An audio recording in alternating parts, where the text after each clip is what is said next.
What's going on, guys? It's the creamiest sea you ever gonna see, and today I'm gonna show you the best spots and recipes to hunt the Paradox Pokemon in Pokemon Scarlet and Violet.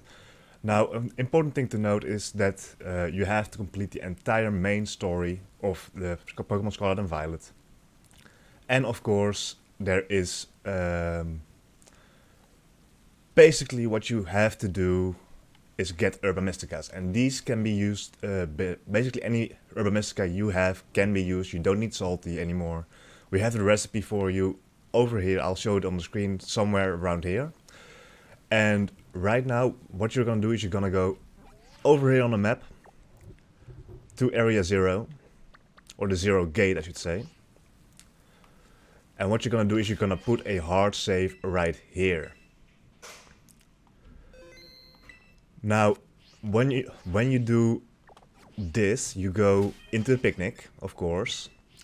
Also, make sure autosave is off for this method, because if you don't get the shiny, you can always just get to a new place, get to this place for the reset. As you can see, we already got a lot of the Scarlet Paradox forms. And what you're gonna do is you're gonna make a sandwich. Now, this recipe, it basically has the same base for everything. You go in creative mode and you go for 1 tomato, 1 onion, 1 green bell pepper, and 1 hamburger. That is the base for this sandwich, including the 2 Herba Mystica, of course. Now, what you're gonna do is you're gonna look up, let me see which one we are going for. We'll go for the electric version, which requires 2 servings of yellow bell peppers. And then we're just going to use 2 of our Herba Mystica. Doesn't matter, can be any of them, you can combine them as well. So let's say I'll take one of these Spicy Mystica out and grab a sweet Herba Mystica. That can also work. It's just important that they are 2 Herba Mysticas in that recipe. And then you go to next and put any of the picks. And what you are going to do, this is very important. Everything needs to get on the sandwich. If something falls off and it despawns from the plate, it's not gonna have the required effect. So what we're gonna do is we're just gonna make the sandwich. Try to space everything out. What I would recommend you doing is just make a steady base with tomatoes. Grab the green bell peppers, then grab the yellow ones. Basically, you're gonna make a steady base with the tomato, so everything gets on there nice and steady. And if we want to get a little bit more creative, like yellow, green, yellow, you can also do that, of course. Depending on the ingredients, of course, which typing you are going for. The onions, these are actually the most risk-free. And the hamburger itself. Now everything is on the sandwich here, you don't need the top. You can just drop that over there and just put it in there. There we go. Now we should get an electric encounter power level 3 and sparkling power level 3 for the electric typing. So basically you do this.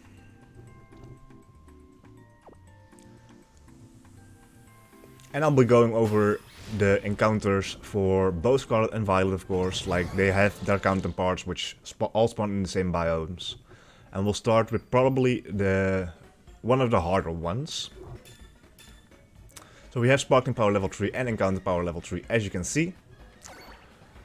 So now we'll pack up and go. We get half an hour of these encounters. So if you can see, there we go, level 3. And you go inside the gate. Now there are 3 or 4 spots you are basically gonna use for this method, depending on which Pokemon you are going for.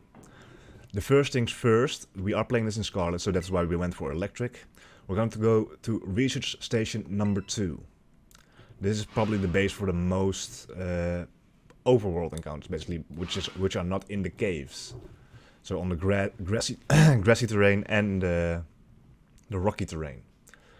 These are going to be Iron Thorns for Violet or Sandy Shocks for Scarlet. And what you're going to do basically, as you can see, a lot of electric types are spawning here. You're just going to go to this rocky patch over here. And what I recommend you doing, as you can see, Sandy Shocks already spawns here. You're just gonna go over here and wait for like 3-4 seconds. And you're gonna look around. They can spawn up there as well. And the most important part about this method is you despawn basically any other encounters in the area. For Iron Thorns, however, you're not gonna use an electric type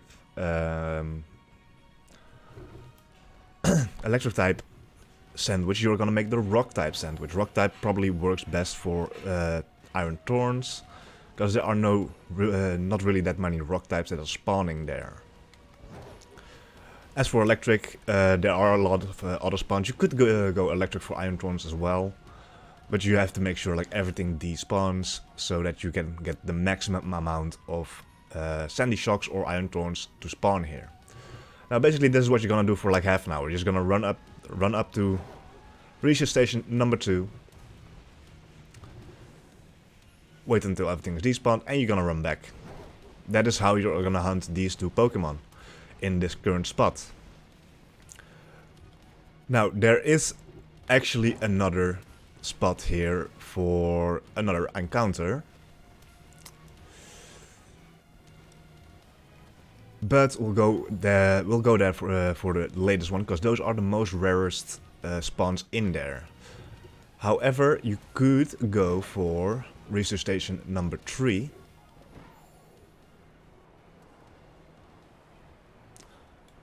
So we'll go over here. Research station number 3 is over there. You're gonna fly over. And this is all very much spoiler heavy, of course, because, well, we did show you the Scarlet Paradox forms. And for this encounter, this is for Iron Moth or the what's it called? Slitherwing, which are both full Corona, and you're just gonna go over here into the grassy area and just gonna run around here. I would recommend for Slitherwing to get a fighting sandwich going, which has, of course, the recipe on screen now.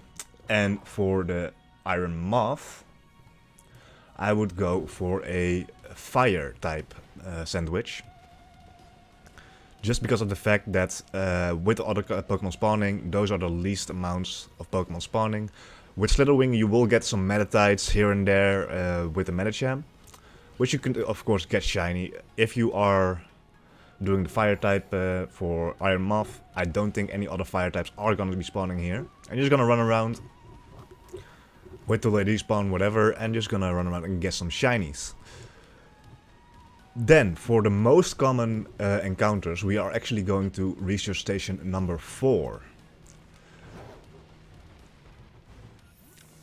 Also, if you go for Slitherwing in Scarlet, I wouldn't suggest going for the bug type, because a lot of Venomoth are gonna spawn, and of course, there is a little bit of a trick you can do with Scarlet at least.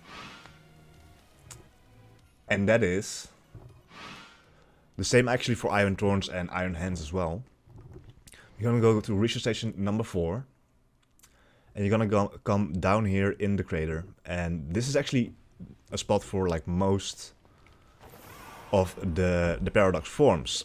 What you are gonna do, because the Pokemon you can get here for Scarlet are Great Tusk, Screamtail and Brute Bonnet. Those are really common encounters here. For Great Tusk, I would suggest going for, again, the fighting type sandwich. You can actually do this trick with like the Slitherwing. So let's say within the first 10 minutes you find your Great Tusk encounter here for the shiny. Then you can also just go up to research station number 3 and just hunt for Slitherwing there, because you already have a fighting buff. You can get the most out of your sandwich. That is the best thing. For Screamtail, I would suggest going for a fairy type sandwich. They are the hardest to make with this recipe because you need 3 servings of tomatoes. And for Brute Bonnet, I would suggest going for a grass type sandwich. Now for Violet, you can get Iron Threads, Iron Bundle and Iron Hands here. For Iron Threads, I would recommend going for either the ground or the steel. It doesn't really matter that much. Let me look at the recipe real quick. Ground needs ham, steel needs hamburger, so maybe the ground one will work better because it's a little bit easier to make. Iron bundle, ice or water. I would recommend going for maybe the ice type, like that will require some clove sticks, or the water type will require some cucumbers. Those are the cucumbers are a little bit easier to make as well. And for the iron hands, I would recommend going for electric because you can also combine it with the iron thorns recipe as well. So let's say you get it in the first 15 minutes of your buff. You still have 15 minutes left over. Go to the research station number 2 and go for iron thorns there as well, or vice versa. Something really important to note here is that if you reset your game, your sandwich buff is gonna get deleted. So let's say you have 50 minutes left and you go into your home and you're gonna close your game. I'm not gonna do that right now, but if you're closing your game there, it will remove your sandwich buffs. Now, for probably the most annoying ones, I would say, because these are time-based. You're gonna go all the way down here in this water. It is nighttime right now, so you can actually see the Flutter Mane here. Flutter Mane, I would recommend going for Fairy type sandwich. And you can also get the Iron Jugulis here, which is a dark flying. I would recommend going for the Flying type sandwich. Now the reason you go for Flying type for Iron Jugulis is that Zweilous also tends to spawn in these caves. So I'm not sure if they spawn in the water here, but the most important thing you need to know for these two is go into the water here, and they are only nighttime encounters. So if you cannot really tell in area 0 if it's night or day. So that you'll have to see when you're at the 0 gate if it's nighttime or daytime. But if it's daytime, they just won't spawn. They not gonna spawn, not even in caves. They are just gonna be non-existent until it turns nighttime in the overworld, and then you can actually hunt them. So that's a little bit annoying because you have to time it perfectly. A day cycle takes about 62 minutes to complete. So in the meantime, you can just do another hunt, wait for nighttime, and then go for these two. For Flutterwing, I would recommend the Fairy typing because you can also combine it with Screamtail. Because like I said, if you have 50 minutes left over, for example, you can just go here, get some Flutter Manes to spawn, maybe get lucky with 2 shinies and 1 sandwich. That's basically it. Now for the hardest encounters in this game. The Iron Valiant and the Roaring Moon. Those are very uncommon spawns, or they are pretty rare spawns actually. Iron Valiant is probably the easiest out of the two, just because of the typing. So we are gonna make our way up here. And we're gonna go back to research area number 2, or research center number 2.